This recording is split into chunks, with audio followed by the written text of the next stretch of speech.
just need to set things up a bit. Do a little promotion.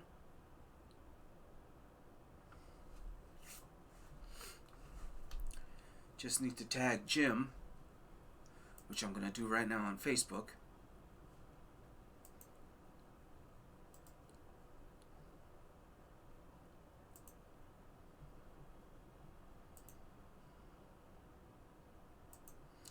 Alright, just need to fix this for a bit.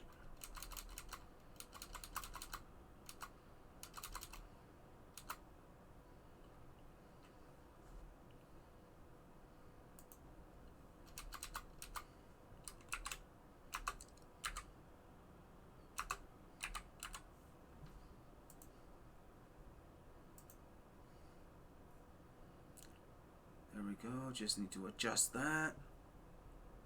Okay. Alright. Everything looks good. So I'll wait a couple of seconds. And here we go. Hello everyone, and welcome to another edition of SuperCast.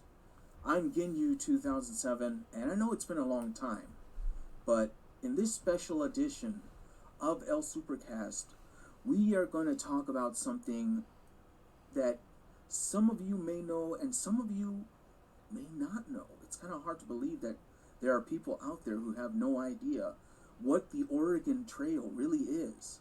So I have a very special guest with me today, Jim Stewart Allen. How are you doing today, sir? I'm doing super well. Thanks so much for having me again. I appreciate being here.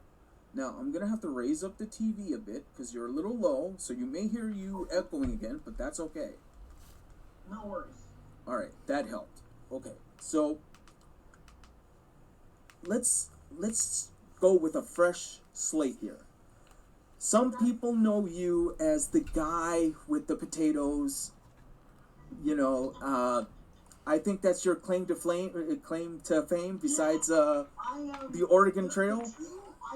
I've been on national TV twice, and they were both for dancing at football games with potatoes and then with broccoli. Yes. So if people know the broccoli guy on for the XFL, when the XFL was doing its thing, and they're going to come back. But that football league had a few games before COVID hit, and I danced with broccoli during those games. So some people know me from that, and if you don't and you're interested, go on to Google and type in XFL broccoli guy, and I will come right up. Nice. So yeah, that's one of my big forms of fame, I would say. You know what?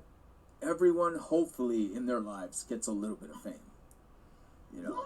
Yeah, definitely. Like their own. I think that's a really valid point to make. I think everyone deserves a little moment in the spotlight. Yes. You know, everyone is important. That is correct. Yeah. You know, some people may have hidden talents that they don't even know about because they don't try. Yeah. And that's the beauty of the internet is like these places like TikTok and YouTube are giving people that you would never know anything about, giving them a spotlight. So I think that's really cool. Nice thing about the internet. One of the many nice things about the internet. You know, I'm about to drop a name, but she got famous because they saw her singing, and that was Dua Lipa. Dua Lipa was famous for. Okay, I didn't know about her. I think it was either her or let me see, who else could I be thinking of?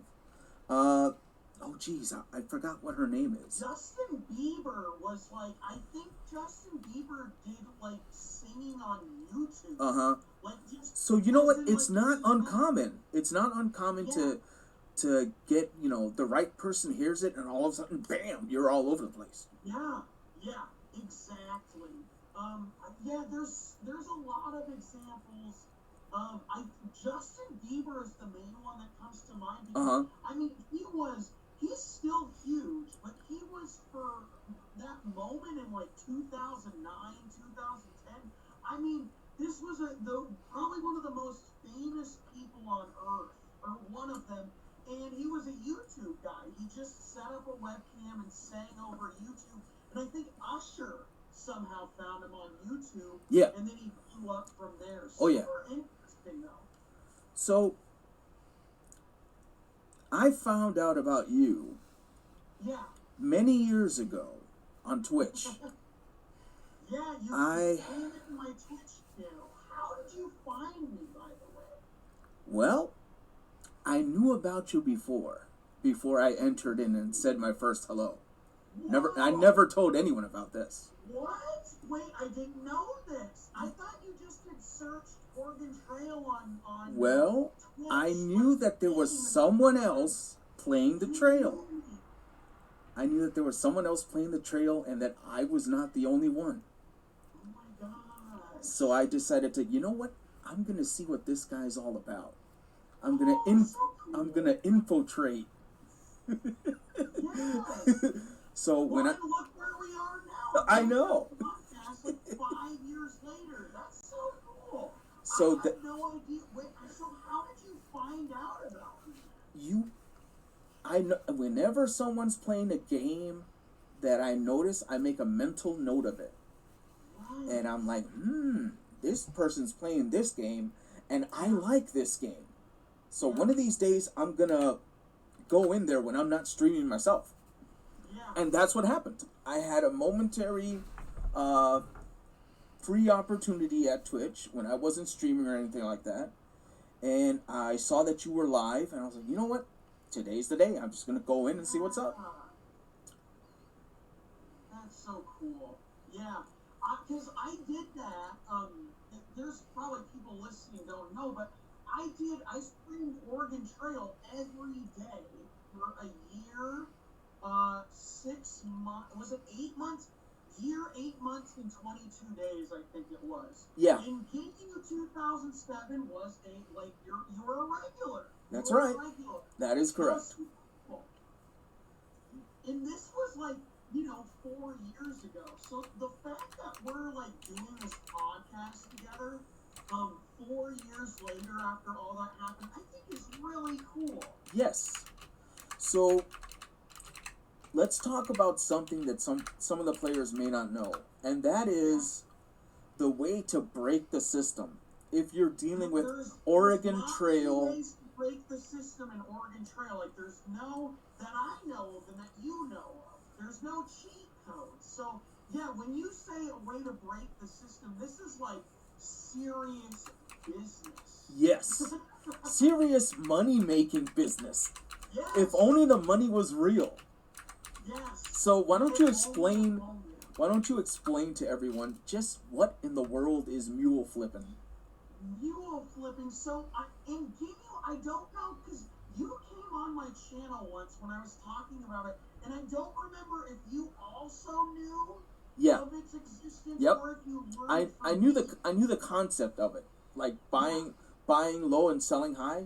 I knew that could work, because it's one of the reasons why I always went with, was it the commerce? Was that the skill that cost 20 points? Commerce, trading commerce. Yeah, I would Oregon. I never tried being a pastor first for the 5x bonus, but pastors got because teachers. We're talking about Oregon Trail 2, by the way. Yeah, Oregon Trail 2. Yep. Specific to Oregon Trail 2. That is correct. And we can talk about some strategies that are similar to mule flipping in Oregon Trail 2, but there are not mules available in the other games. Yeah, So and you know what? I am very disappointed in Oregon Trail version 3, because I never got it to work on any of my PCs. Oh, it's hard. Yeah. It's pretty hard. And I wanted to play it so bad, because I was looking at it. I was looking at the videos, and I was like, wow, they really changed things up. This is great. It's very weird. And it's a good game in its own right. But, Yeah. You saw, it was like the craze of what do they call that? It's the video capture. Yes. The FMV. FMV, full Yep. motion video. And so they really went all out on that in Oregon Trail 3. And so the problem is there isn't as many characters. There's not nearly as many characters. Like Oregon Trail 2, they just show their faces. Yeah. Kind of do some animation to make their mouth move. And so they're able to just jam-pack a lot of dialogue in that game. I think the guidebook has it over 3.5 hours. Or something of dialogue you can hear, but Oregon Trail 3 is very slim on the characters and on the dialogue. The thing that I appreciated about Oregon Trail 3 was the whole concept that you can actually see what the people you bring with you are having in their little supplies and stuff. You could actually see their stuff. It's like, oh, you know what? This person is a good medic. I'm going to bring this person into my party. Or this person is a good hunter. I should bring this person into my party. That is the thing that I really enjoyed about it. This person has a ton of money. Yeah, that's right. But that, and we were talking about before the recording started, we were talking about the Amazon Trail. Yeah. Which also harnessed the power of FMV. And their guide system was very similar. It was like you chose a guide and they had a specific skill set, and you're right, you didn't get that in Oregon Trail 2. And the cool thing about Oregon Trail 3 is that you can actually pick, I think it was 4 members to your party. That sounds right. So you could pick you could pick a guy with a lot of money. You could pick someone who was good with animals. You could pick just a general adventurer. Oh, yeah. They all had kind of their own personalities and personas, which is not at all different from Oregon Trail 2. Oh, you know what? I have to ask you this.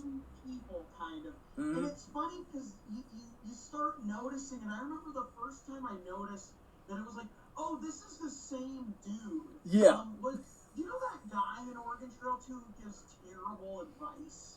Oh. Like, he always gives you anything you do. I think in the guidebook it tells you, like, anything you do, you should do the opposite of this guy. Yeah.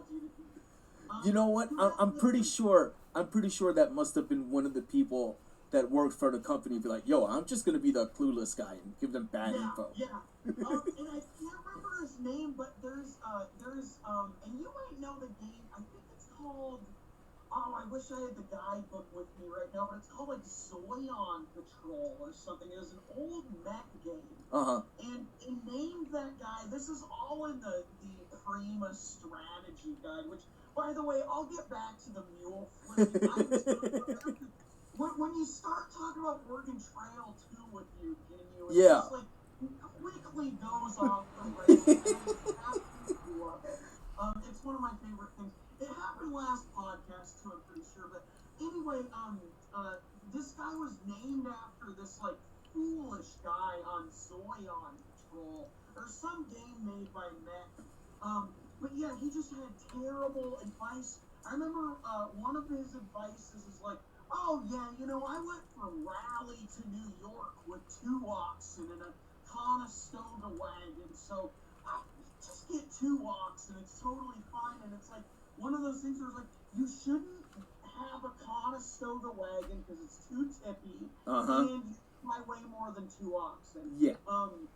But anyway, back to mule flipping. So the trick is you have to get, and good point that you brought this up because I was going to forget about this, but the commerce trade skill on Oregon Trail 2, you get that. That's always a must. That's just a great skill to have, and it's only 20 points. Yeah. And the skills are based on points, so I think it goes up to 50, right? If you want the really good skills, which are like medical is a 50, and I think river work is a 50. Yeah, river work. Those were the 2 expensive ones: river working and medical. Because you know what? Those are the 2 that could save your life. Yeah, there you go. So you get the commerce trade, and basically what you do is you start training with people right off the bat, and you don't buy anything. Do not buy anything. Just have your money, and that's it. And you know what? If you're playing as a pastor, and you know that pastors will not have a lot of money, that's very beneficial towards you. Yes. Yeah. So pastors they get a 4.8 final score multiplication bonus. I mean, and this is to viewers who might not know the scoring system, but most games are based on if you do it this way, if you do it harder, then you get an extra set of points or whatever. But Oregon Trail will multiply your final score. Oh yeah. And it's not just by a little. It's by a little if you pick a certain profession, but if you pick being a teacher, your score gets multiplied by 5 times. Yeah. I mean, it's like a game changer. If it you is. wanna Definitely. do a high score, you do that, but pastors get a little bit more money. I think teachers get $400, and then pastors get $450 maybe. The only reason have that skill set of your wagon train morale every day. It's like a nice little boost. That's right. You're able to speak to large crowds and do an effective job at inspiring people. And you know what? You need that morale boost. You definitely need it. Because everyone needs to understand, the Oregon Trail was a very dangerous thing in real life. Yeah. This was not for the faint at heart.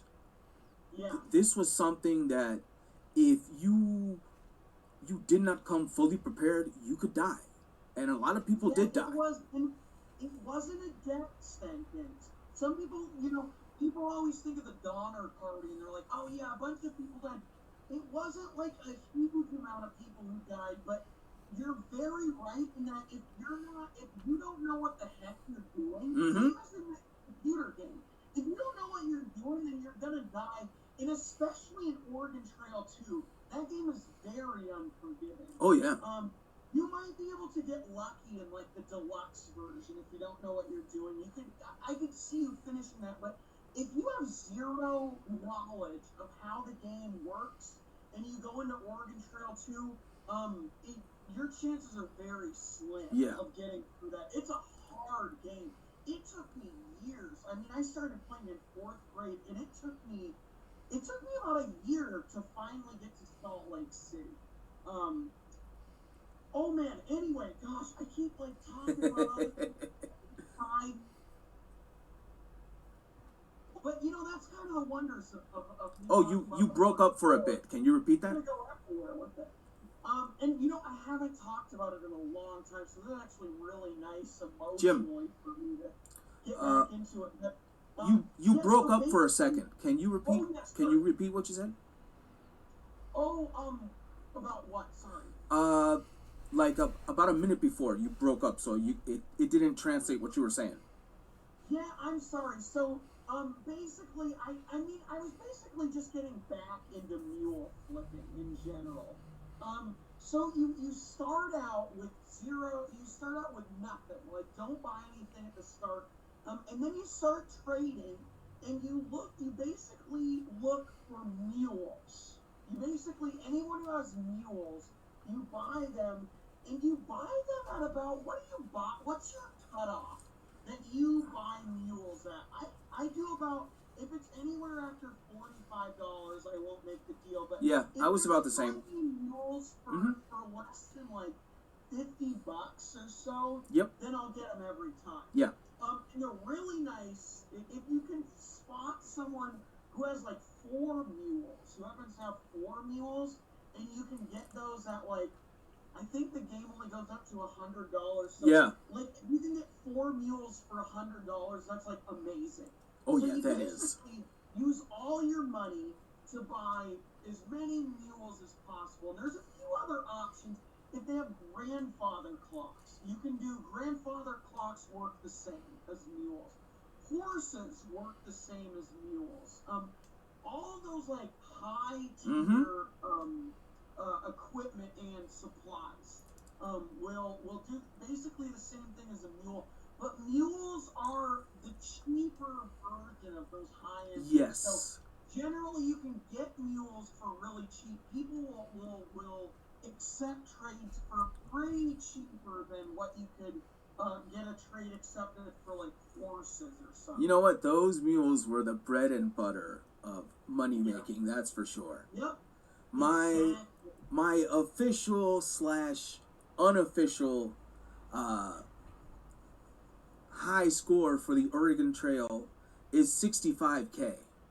65. That's wow. Yeah. I feel like mine's 57. But how much money did you stockpile?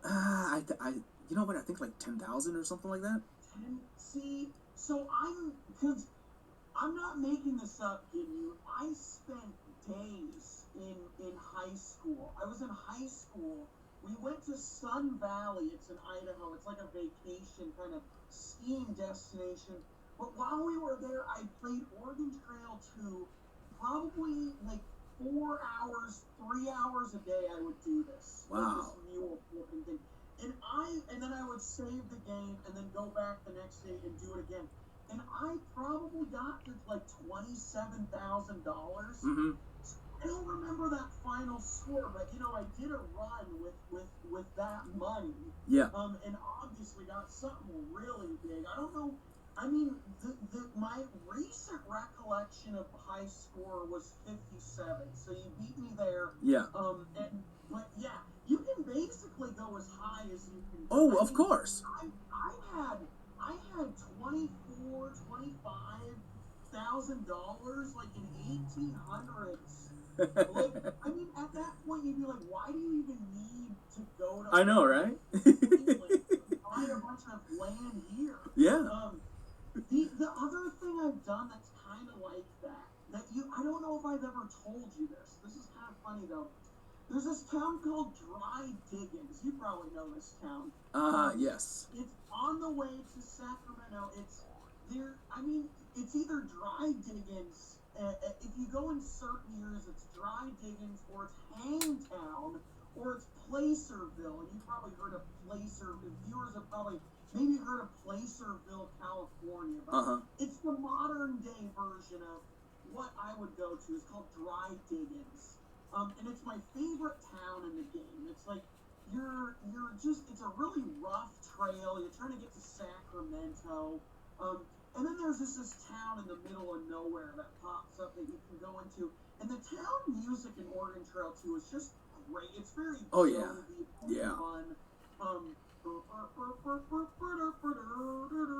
It's great. I love it. So I always go there. And one day, this was probably in like maybe college. I was in college. So maybe like 8 years ago or something. I got to Dry Diggins and I went, I want to settle here, and they won't let me settle here, so I'm just going to settle here by resting for years and years and years and years and years.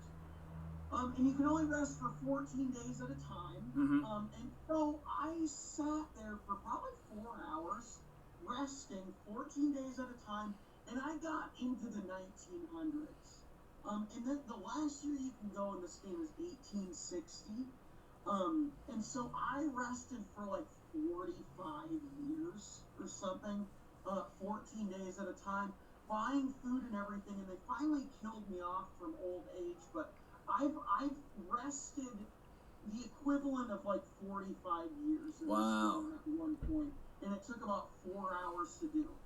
So that just kind of reminds me of the mule flipping, in that you can spend an inexorbitant amount of time in this game, just because it's like, they won't let me settle in Dry Diggins, and I want to settle in Dry Diggins, so I'm gonna settle in Dry Diggins. Oh, you know what? Yeah. So I have to ask you. Yeah.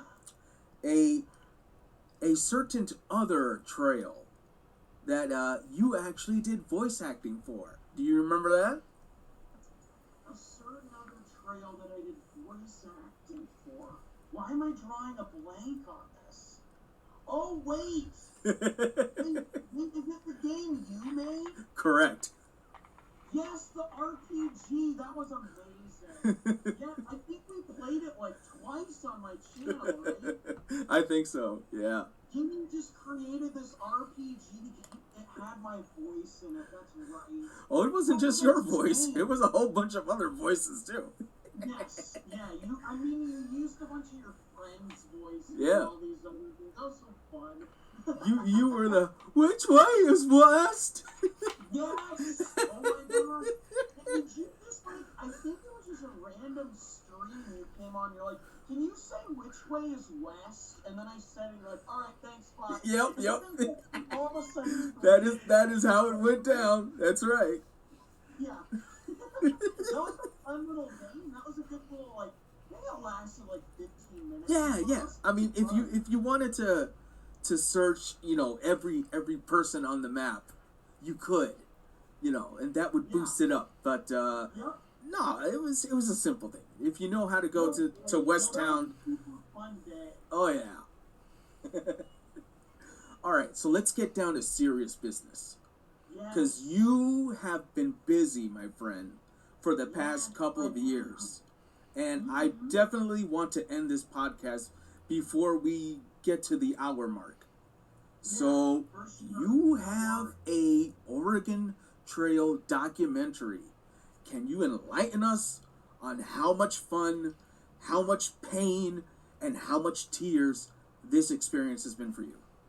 Yeah, thank you for asking it like that because it's been emotionally intense to tell this story. I'm making a documentary about the creation of the Oregon Trail, how it was created, which is essentially it was 3 student teachers needed a lesson plan that involved westward migration.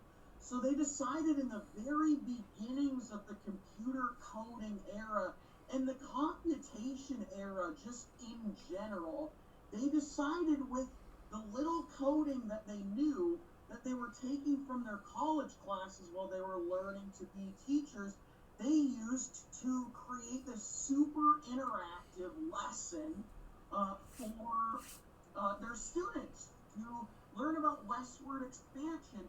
And so I started a GoFundMe. Yep. Almost, I guess it's like a little over 3 years ago now. I started a GoFundMe, and we raised about $5,000 or so. The GoFundMe is still up, by the way. So we're still taking donations. We don't need a lot more, though. We've done this documentary on a very low budget. So far we've spent about $3,500 or so on this entire thing, and from that money we've been able to fly out to Minneapolis and to Denver, and we did 2 interviews. One of which was with Don Rowich, who's the social studies teacher in the trio of student teachers that actually implemented this Oregon Trail lesson plan. Back then it was just a lesson plan, right? It wasn't a computer game officially yet. It was just like, this is a thing I created that'll hopefully get these students' attention.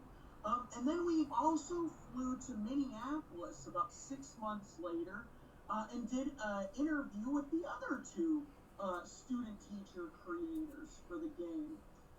And so we've been basically over the past few years been compiling all this footage that's going to tell a really succinct and well-edited, well-produced video documentary about what this process was, how this game was made.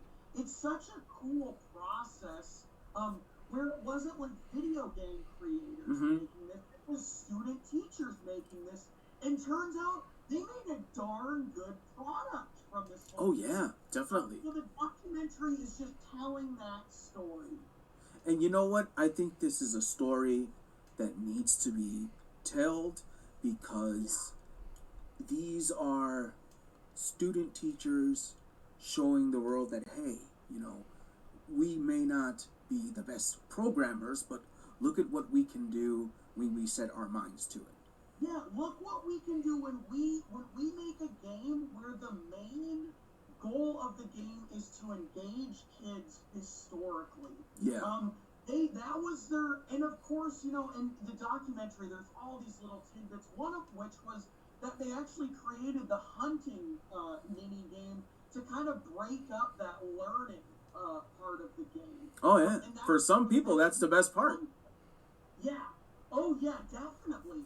And so there's all these little tidbits, but essentially these three student teachers were able to create a game that was so successful, not because they knew a ton about coding, but because they knew a ton about how to engage kids in learning.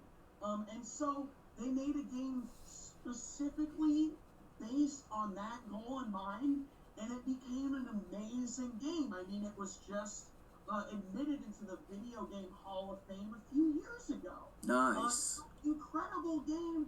I don't know if any other game in that Hall of Fame or anywhere else was purely started from three student teachers doing this. So, really cool story. Mm-hmm. Really cool story. All right.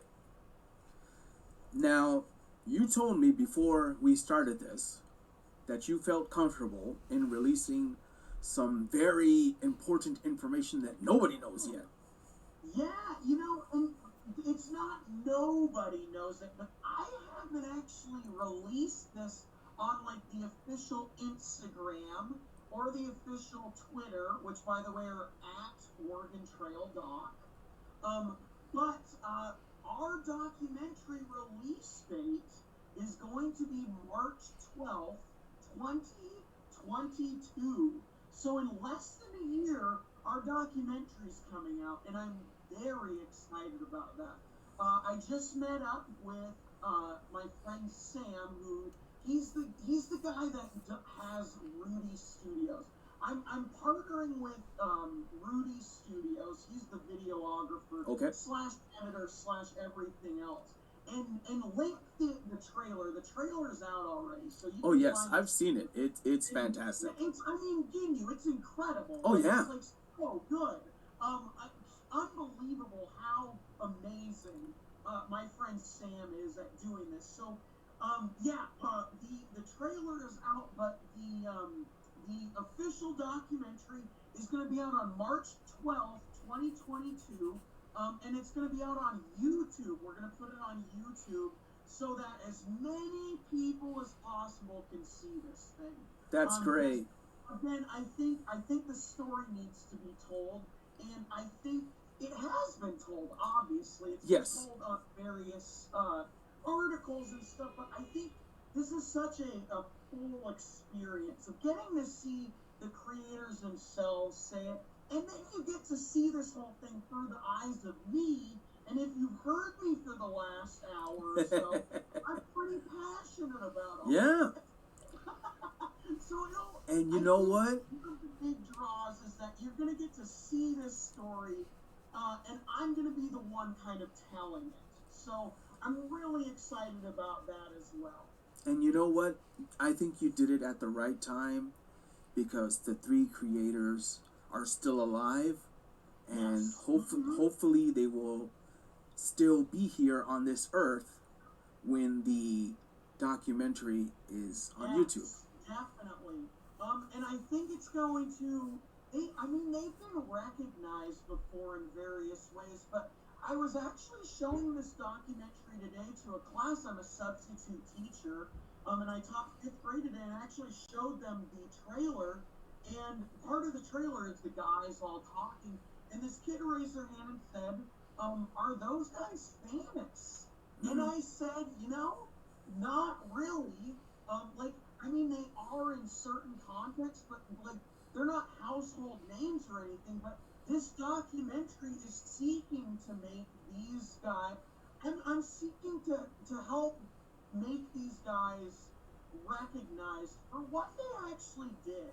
Yeah. And I'm hoping a lot of people see this and go, yeah, we should definitely celebrate what these three specifically brought to teaching, to American culture, and to all these other aspects going on. So I just love this story so much, and I'm so thrilled to be able to be one of the people that brings these three to light and helps people recognize the accomplishments that they achieved. You know what? It's a very beautiful thing Yeah. to accomplish this. I am Yeah. Well, it's a I'm beautiful I'm thing, very and- excited. I'm very excited that finally Yeah. I get to see your take on, Yeah. you know, what it is that Oregon Trail really means to you. Yeah.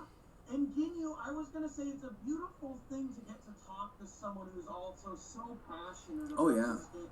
I really appreciate it. I really appreciate it. Now, my first interaction with Oregon Trail would have to be around the mid '80s when I was in middle school. That's further than me. That is Because right.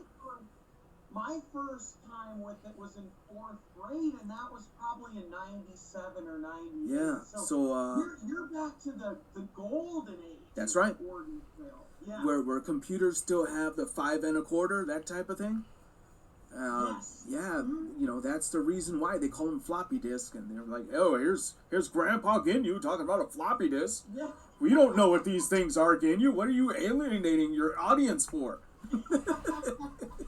Yeah, but yeah, they were huge.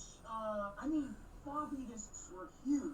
Yes. And so, and I mean, like cartoonishly big, and also cartoonishly thin. I mean, Yeah. you see a picture of them, you're like, you without even being able to tell, you would be like, this is an old technology.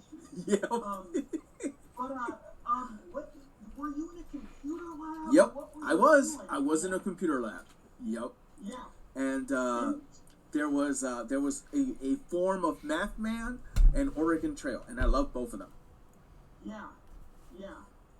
Math Man. I never played that. But the one of the things that the documentary is going to talk about is that Oregon Trail like brought computer labs into the modern era. There weren't even computer labs in schools before Oregon Trail, and Oregon Trail is one of those games that made it like kind of a requirement. Like, Oh, yeah. To have a computer lab.